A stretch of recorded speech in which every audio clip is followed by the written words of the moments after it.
welcome to Friday Nights with Emma. Hope everybody's doing well. As you can see, we've got a friend tonight who wanted to be in the picture. Just give everybody a minute to join. Yeah, give us a little thumbs up or a little heart. Say hi to Link. Say hi to Mikey. Mikey's camera again today. Hope everybody's got their grape juice. Good stuff. Gail is watching. Oh, hi Gail. Hillary's watching. Hi Hillary. Sharon. Hi Sharon. Link's playing with the light. Link.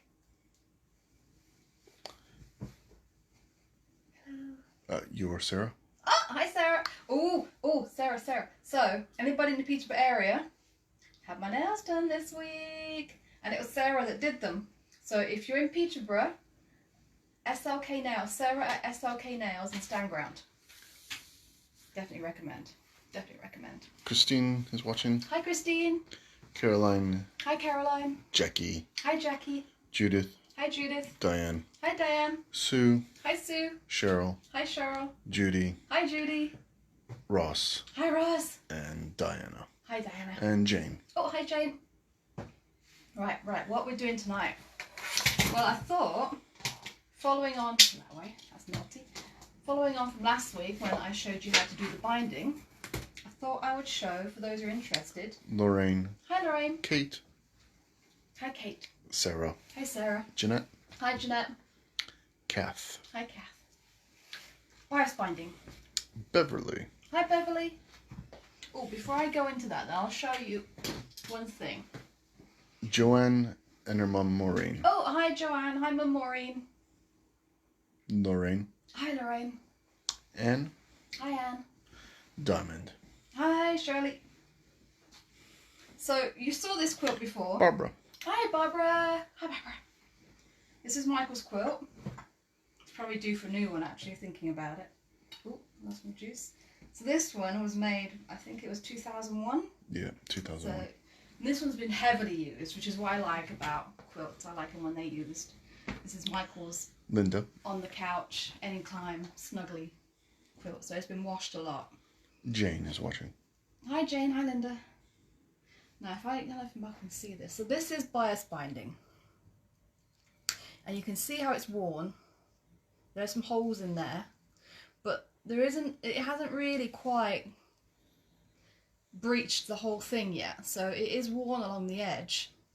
But there isn't any major massive holes that makes me want to replace it yet. There's a little bit on the corner. So yeah, he's due for a new quilt. But it's lasted a good long while.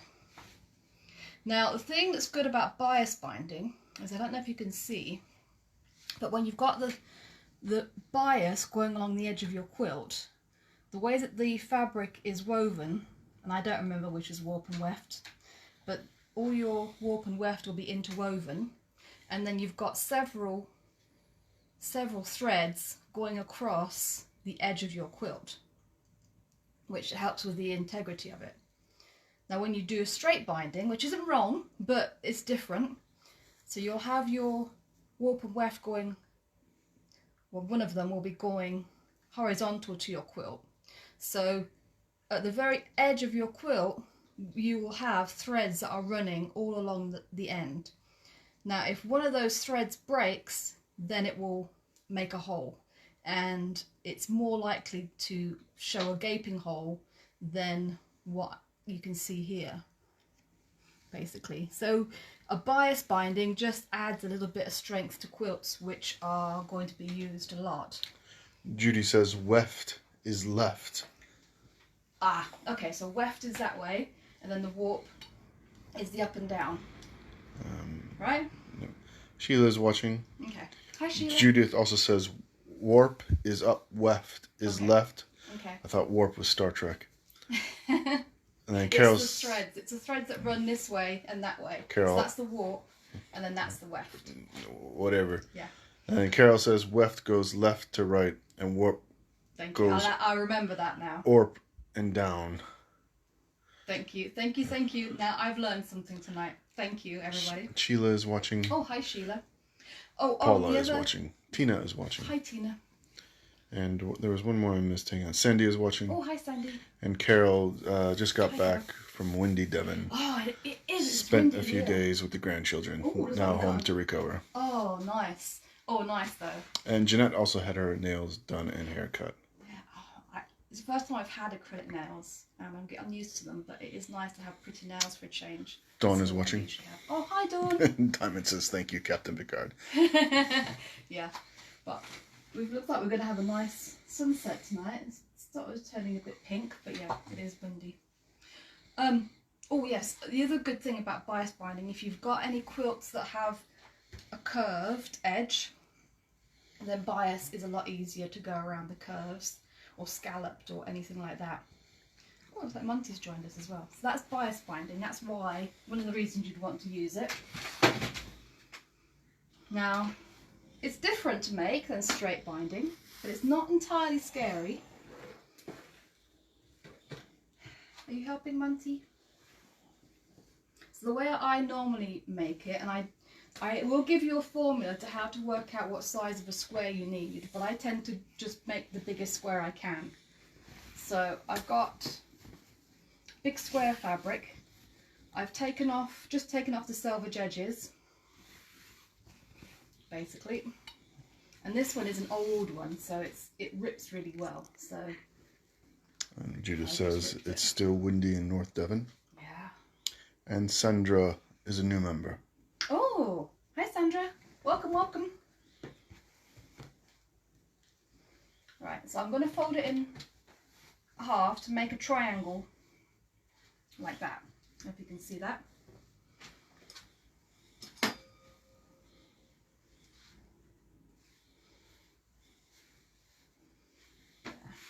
You might want to move your juice. My juice, yeah, just in case. Sandy says she loves our helpers. Yeah, helpers. Right.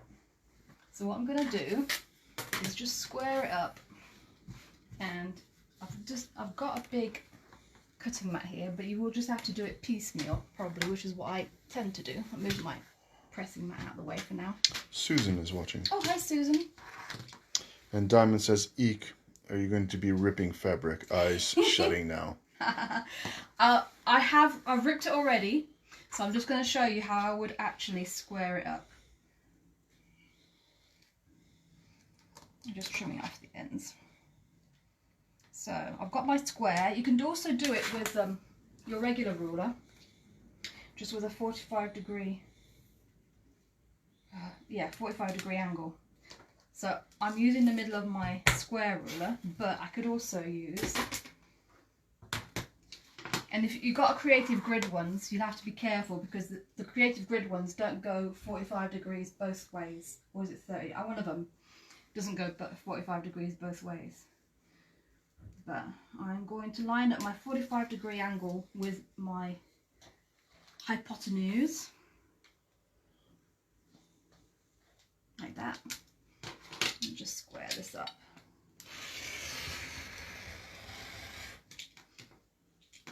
Just like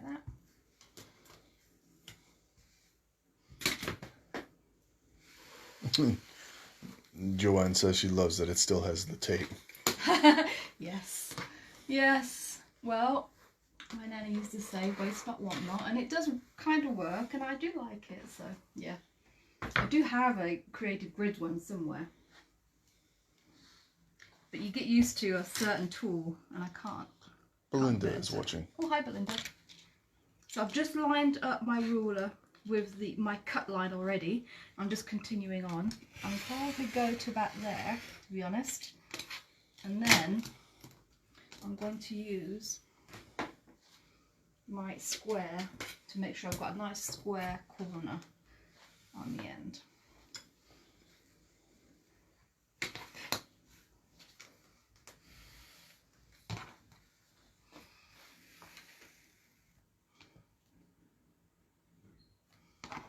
Just bring that down a little bit.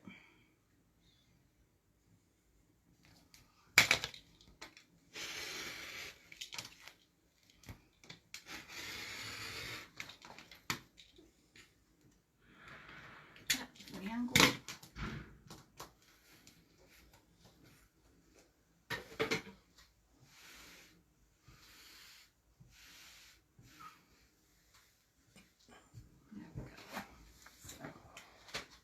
this way, make sure it's lined up.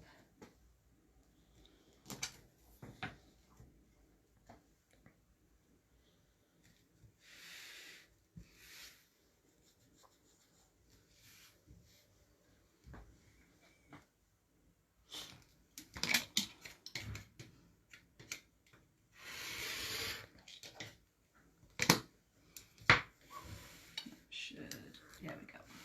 Jen is watching. Oh, hi, Jen. Line that up along there. There. Just like that. Okay. So got a nice square. Now, you can either do this with scissors. I find this easier doing this way. I'm going to cut off to make it into 2 triangles. So I've got my ruler. And I'm just going to cut literally about a 1/16 of an inch off this long side. Just so I end up with 2 big triangles.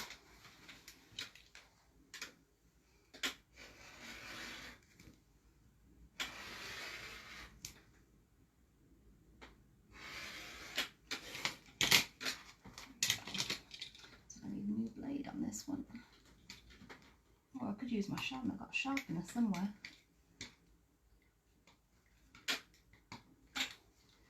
Give me a chance to try it out.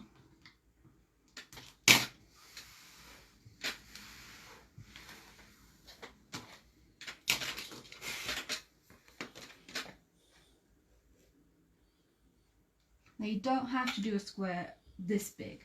I tend to do as much as I can because I can always use bias binding, even if I've got too much for the quilt that I'm going to be using it on.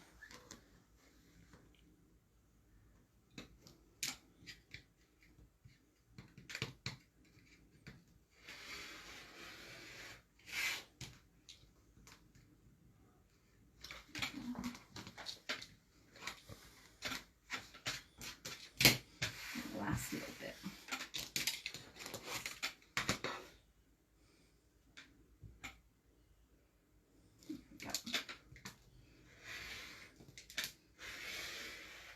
Another way you could do that, you could just press along that folded edge and then just use your scissors to cut along the press line, just so it's marked. So that's all my rubbish. And now I've got 2 triangles, just like that.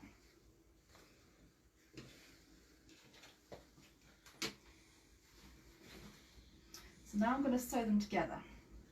I'm going to sew them together,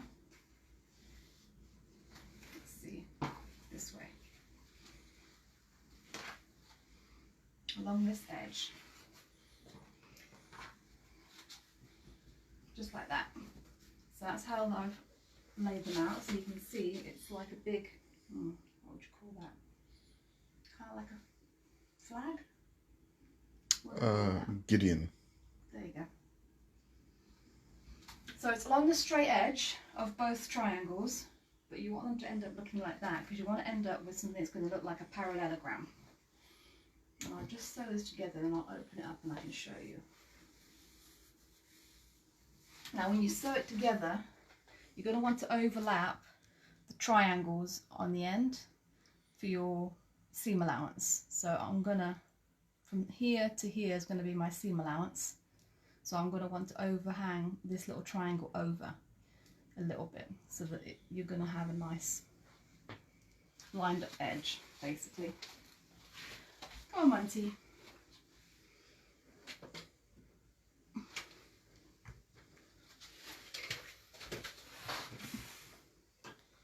Let's see.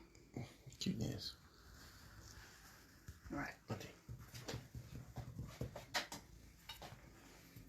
Now you can pin it if you want to, but I'm not a pinner, right? As you keep saying, Yeah. admitting a problem is the first step. Now I tend to do a seam allowance. It's a little bit more than 1/4 of an inch, but you can just do 1/4 of an inch. I'm using my walking foot only because that's what I had on the machine already.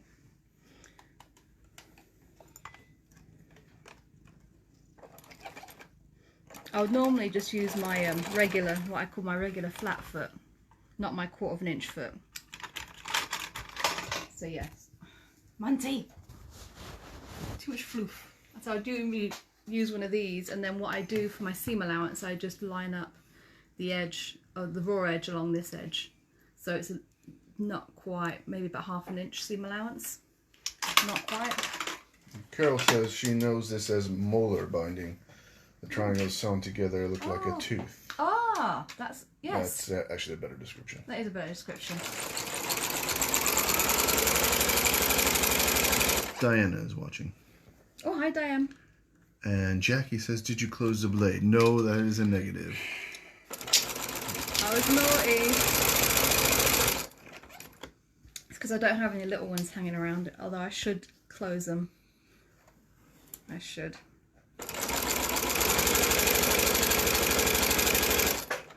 I have bad habits, what can I say?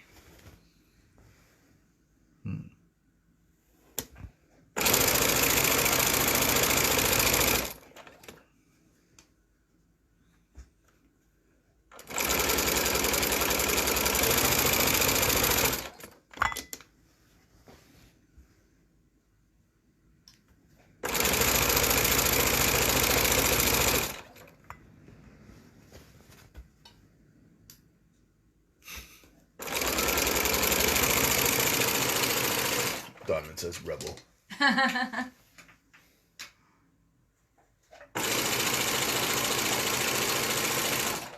Yeah, sorry, this is a boring bit, it's just me sewing.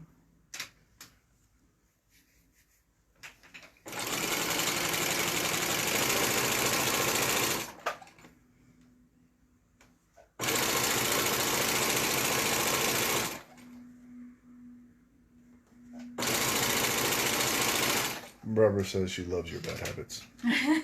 Thanks. Oh, and I'll tell you the formula. If you get a piece of paper and a pen, I've got it all written down. If you get yourself ready, I'll tell you the formula. But you can always go back to the video and see it again anyway. But I will tell you how to work out how big of a square you need for the binding. If you don't want to make a massive square like I do. Yeah, you might understand my scrawl.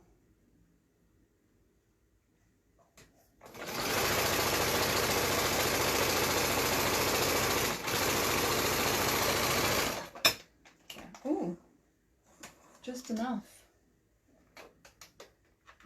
Bobbin. Oh, I can't get it. Sarah, I can't open it. My nails are too big. There we go. Look at that. Now that's impressive. And the quilters will appreciate. That was my bobbin chicken. That's what I had left. Quite chuffed with that.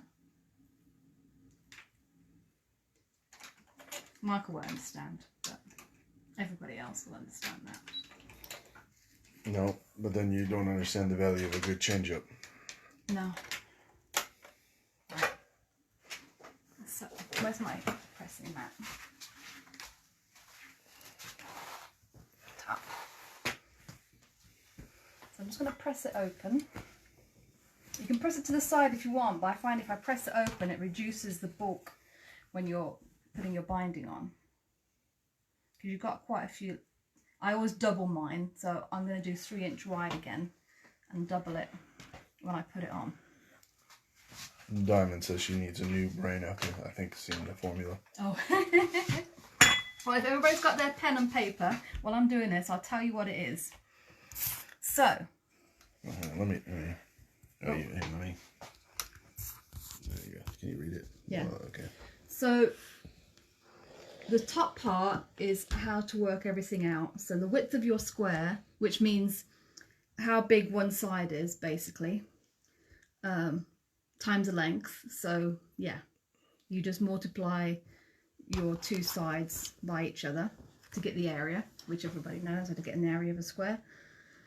And then if you take your area of your square and you divide it by the width of the binding strip that you want to get, that will tell you how much you can make from that square. Now that formula is handy if you've got a piece of fabric and you're wondering, ooh, am I going to get enough binding for this quilt from this piece of fabric?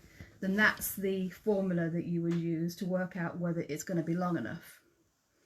Now if you want to do that in reverse, if you know what the length is and you need to work out the size of the square you need, you take the length of the binding, the total length, so the whole length around each side of your quilt, add, if you measure all the sides and add probably about 5 or 6 inches, 6 inches to be on the safe side, to get you around the corners, that will tell you how long your binding needs to be.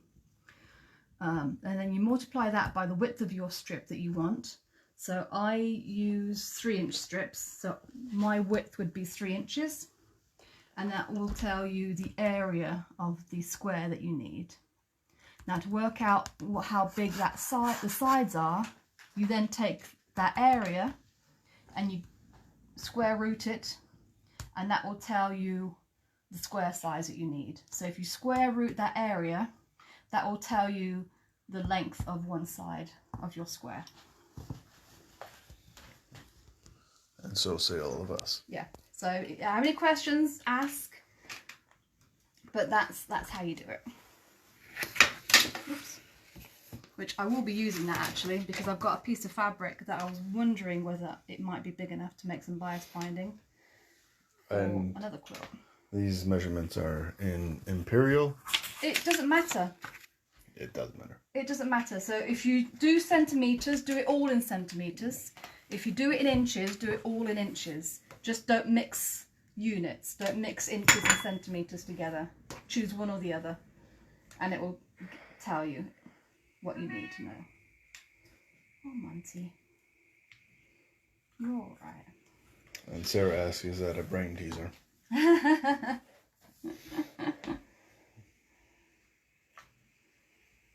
maths. I actually like maths. Once I understood it all. There. Oh, that smells sheepy. Oh, talking of sheep. Yeah, me and Mum went for our bike ride the other morning. And all the baby lambs have gone on holiday, my love. Have they? Yeah. So that's what you end up with it looking like. Diamond says a square root to me is a potato cut into chunks.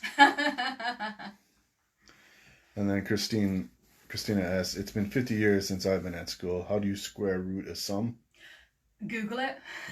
If you don't have a calculator, so what you normally do on a normal calculator, I don't have it on my phone, is you put your number in and you just hit the square root button and it spits out a number for you. But if you go to Google and you say, what is the square root of, or whatever number you've got, it'll tell you the answer. Love Google. Or Alexa. Alexa will probably tell you if you use Alexa. And Joanne says, does it make more sense with more grape juice? Everything makes more sense with more grape juice. Yes. Okay. So this is my straight grain, where my seam is. This is my bias edge along the edge here. Now what I need to do, and I'm going to start this end. Now I have to mark out my strips. Now I'm using a marker, one because it doesn't really matter, and two because I want everybody to be able to see it. But if you're concerned about leaving marks, use a friction pen, which is probably easier. But at the end of the day, you're going to cut along your mark lines, and it's all going to be hidden inside 2 layers of your bias binding. Darling. So I shouldn't worry about it too much. So I'm going to do 3-inch strips. So I'm measuring, and this is an important part. You have to measure, you have to draw your lines so that they are horizontal to your bias. Don't go along the straight grain. Make sure it's along the bias. Diamond says, don't say Alexa out loud. She just kicked off. Oh, I did wonder. Like, I wonder how many of those, ladies that I just woke up and asked for things.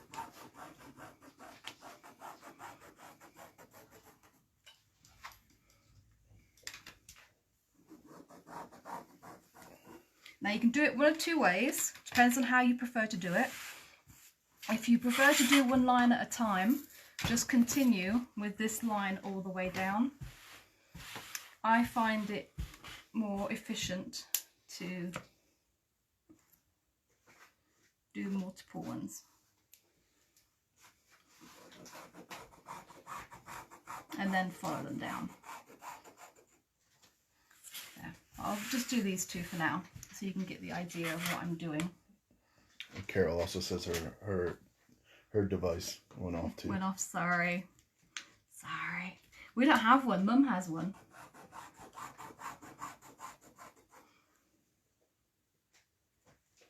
I think my brother's got one in practically every room.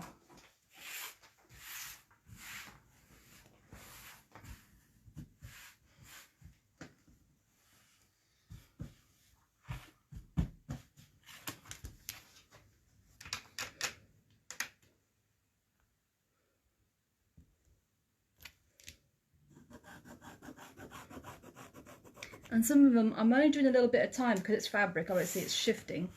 So I'm just trying to keep it, adjust my ruler basically, so that it's 3 inches all the way across. And it may not be a completely straight line, but you can see it's not quite lining up right here. But it will all come out in the wash, basically. Diane says her Google did too. Oh, sorry.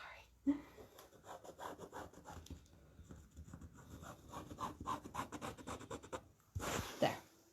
Oh, let me get the other one, the other line, so you can see. Now, when I'm doing this line, I'm lining up my previously marked line at 3 inches. So there's 3 inches between each line, basically.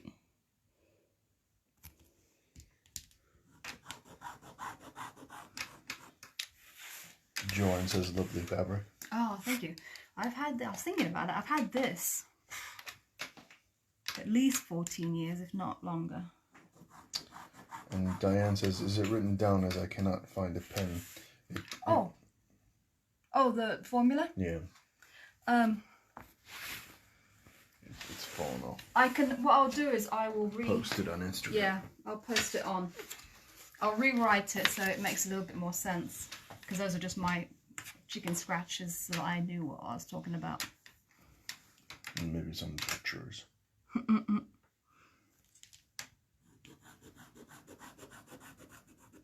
But I did work it out. This square, this one, well, the one that I'll show you in a minute, 41 inches square, and that will make 560 inches of 3-inch wide bias binding, which is a lot. Julie is watching. Oh, hi, Julie. And Claudia is watching. Oh, hi, Claudia.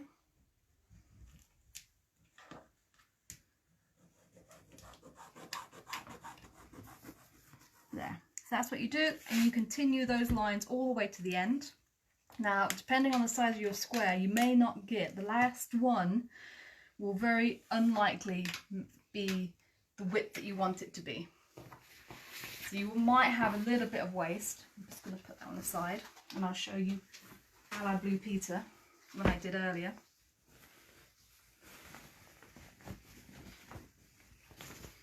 There. So I started marking from this side. So this is all 3 inches, 3 inches, 3 inches. And then you'll see the very last one isn't quite 3 inches. So that's going to be a bit of wastage basically, or it's wide enough I might be able to use it for something else. But I'll also show you, because it does, well, because I mark them multiple and then I go back and I line them up, some of mine don't always line up exactly. You'll see what I've done here. So I've just adjusted it. So this will be my cut line along here, and this one I'll ignore. And then this will be my cut line, and then this one I'll ignore. And if that happens to you, don't panic. You just adjust it, as long as it's within sort of a 1/16 or an 1/8 of an inch of 3 inches each strip. I see I've done the same thing here. And it's because the fabric will shift, because it's not paper, it's, you know, It's not completely linear. So just adjust it as you need to. Don't panic if that happens. I'm like, oh, I did it completely wrong. It's workable. Okay. Now, so I've done all that. Now comes the slightly tricky part. No, not tricky, but I want to sew this onto here so that I have one continuous loop of bias binding, basically. And how I do that is I'm going to sew this straight edge to that straight edge, but you want to offset them.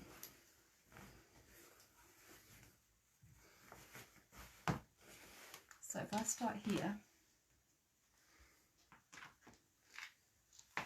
that's my first one. I'm going to start cutting there, and then I want to sew that onto here. And I want to overlap my seams so that they will match up. So I do pin for this part. So I've pinned it. So I've matched this line through to this line at about 1/2 inch, which is going to be my seam allowance. And you'll see my lines are about 1/2 inch away from each other. So that my line on this side is here. So if I transfer that over here, you'll see this is where my line on the other side is, and that's where that one is. And that's where they match in the middle. So that's where you want to pin it. So that when you sew it together and you open it up, you'll get a continuous line, basically. That's the goal. If it doesn't happen, it's not, again, it's not a complete panic, because you can make it work, but that is the goal. Sometimes it works perfectly for me, sometimes not so much. Oh, look at that, that matched.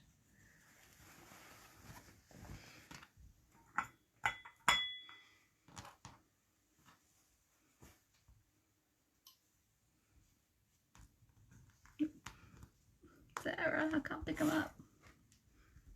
There we go. Let's see, that one's quite a way off. So, let's see.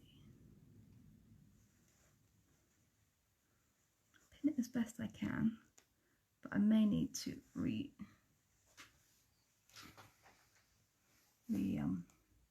mark that one.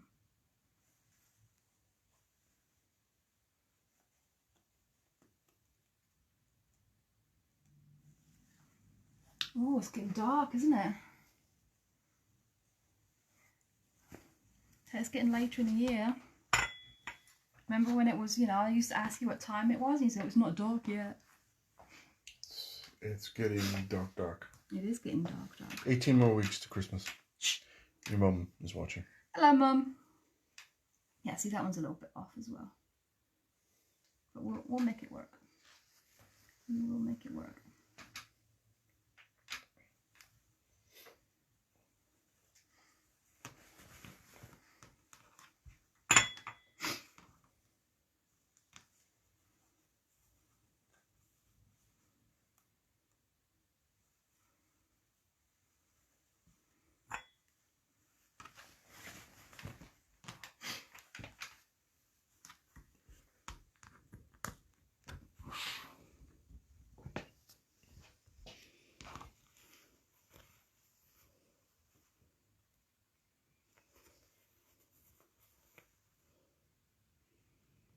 Sarah says hi to your mum.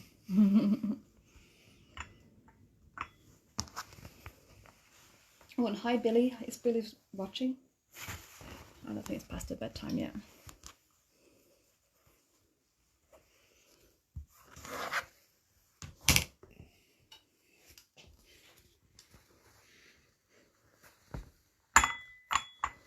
And the last one.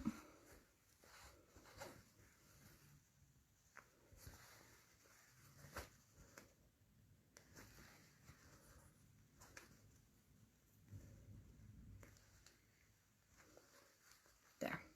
Okay, and then you'll see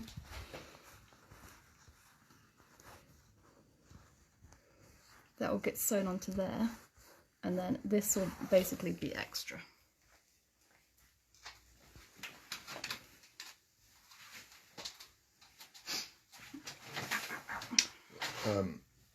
Sarah says she's smiling.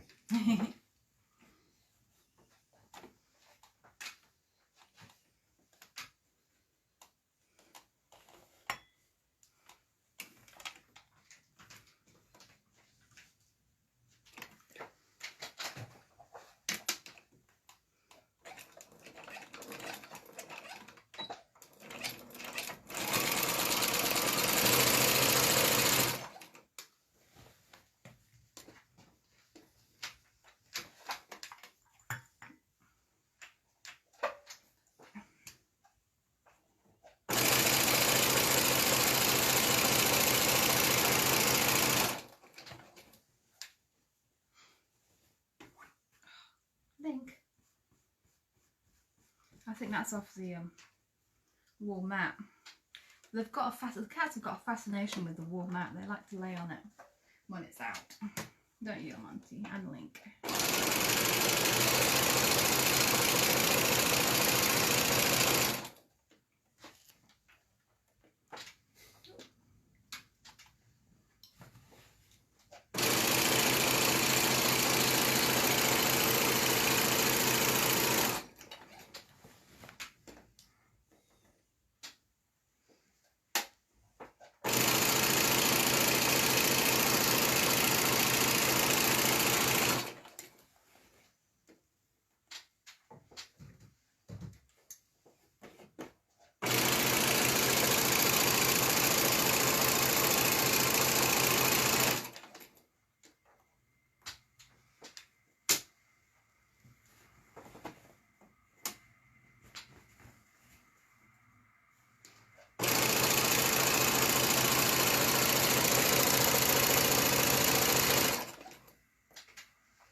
And Diamond says, hey, if you leave it out, it's fair game for a sleeping bed. Yeah, it's true. Well, it don't take much for them to consider something a bed. No. Joan is watching. Who? Joan. Oh, hi, Joan.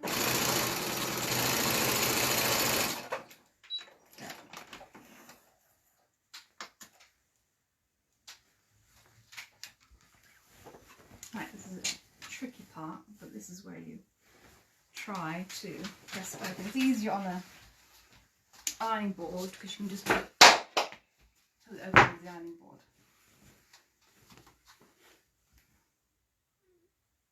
But if you are using a friction pen, this is the part where your lines might disappear.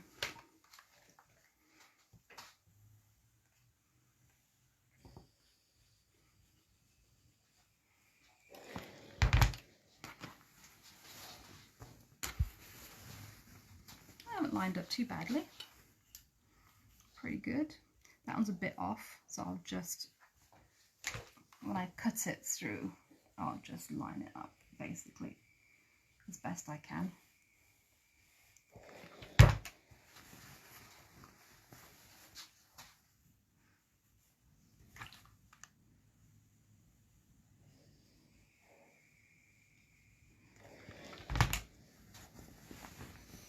It's a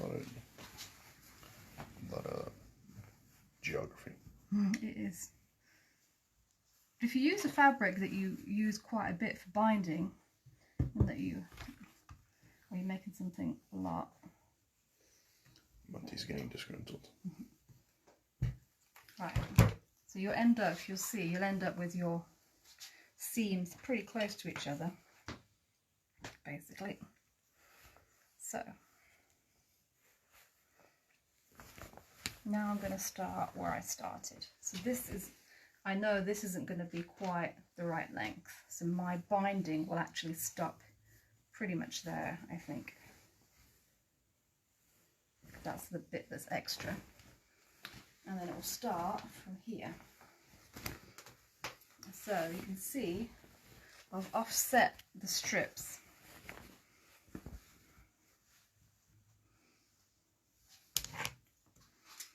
So I'm going to start cutting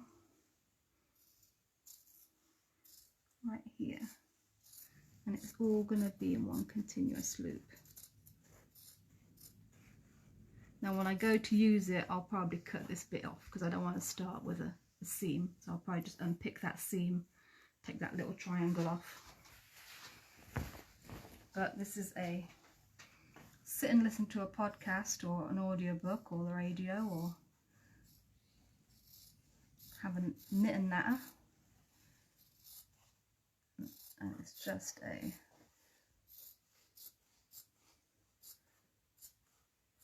cut it all into a continuous loop.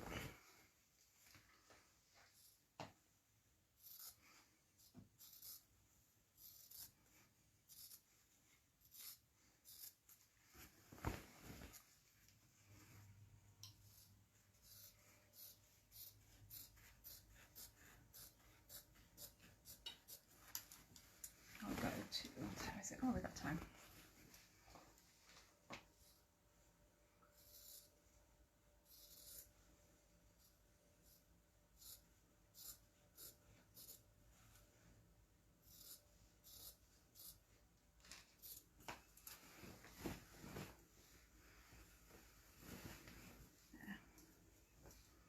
You can see.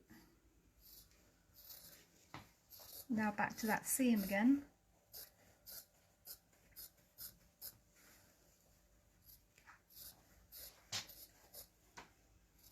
On the next strip over. So it's not entirely lined up, so I'm just going to, there we go, fudge it.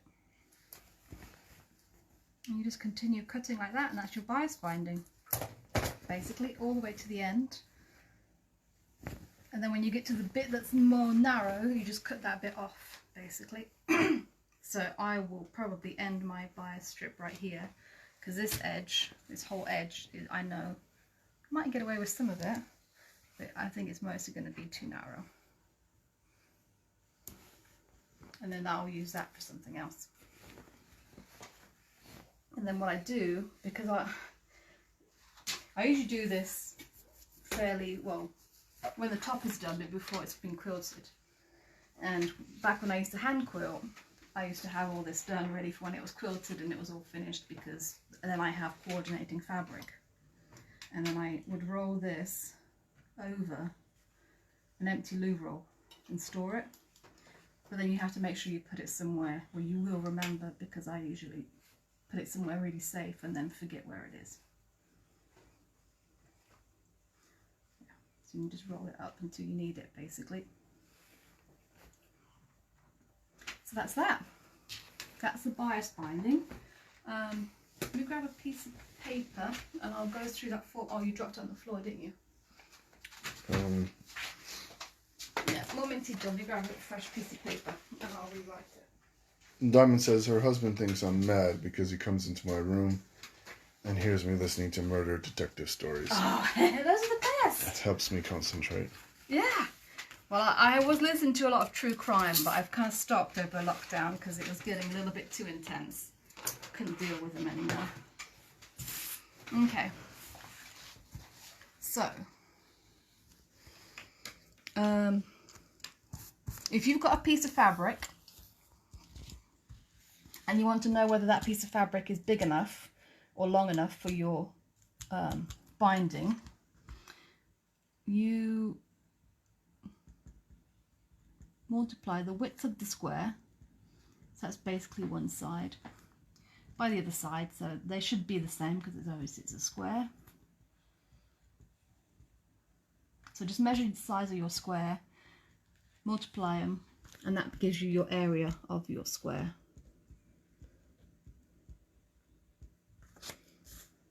Alright, once you've got the area, you take the area of the square and you divide it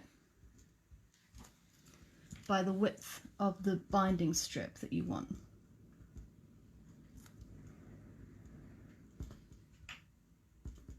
So it's 2.5 inches, 3 inches, 4 inches, whatever you want.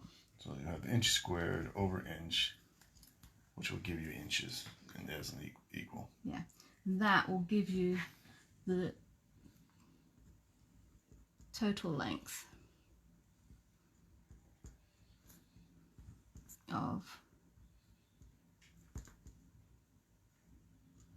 binding. Jeanette says now she knows what to do with the empty loo roll ends. Oh yeah, yeah. There. So that's if you've got a piece of fabric and you want to work out whether it's big enough. Right? Now if we go the other way around and we know what the length of binding that we need, so that's all of our sides plus, actually you might need a bit more than 6 inches. Say 10 inches to be safe, because you've got to go through both corners, plus you want that overlap at the end when you want to finish it. So yeah, I'll go at least 10 inches. So it's length plus 10 times. Yeah, so the total of your length of your quilt sides, all the sides added together, plus 10 inches. And if you're not dealing in inches, obviously you got to change that to centimeters. So 10 centimeters, I mean 10 inches is about what?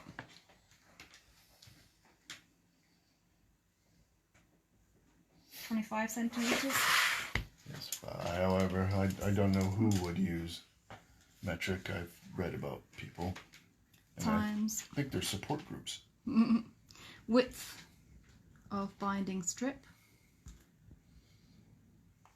So you take your length and multiply that by the width of the binding strip that you want, and that will tell you the area of the square that you need.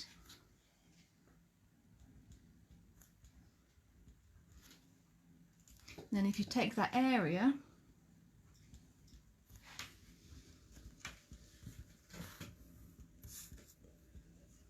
of the square and you get the square root of it, that will tell you how big your square is.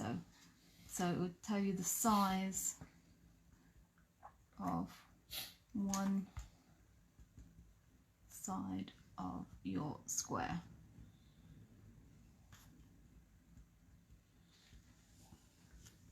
Just like that. So the top one is if you've got a piece of fabric and you need to figure out whether that's big enough for the length that you need.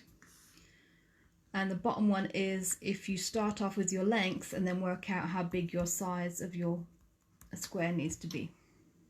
Whichever way you want to do it. So there we go. Hope you liked that. Hope you enjoyed it. Yeah, have a go at bias binding. It's not as scary as everybody thinks. It doesn't use quite as much fabric as everybody thinks. I know the straight binding is really straightforward, but this is quite durable.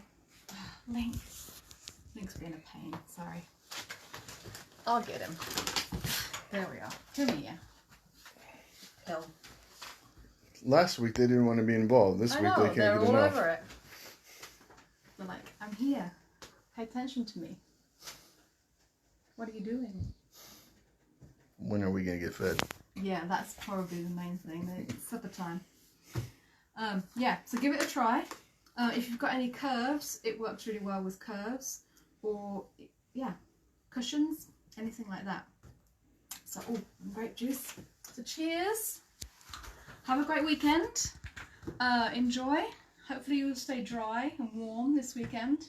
And I will see you next Friday. And you'll post the formula on Instagram. Yeah. I will take a picture of this and post it so everybody will be able to see it on Facebook and Instagram. So, bye-bye. Night all.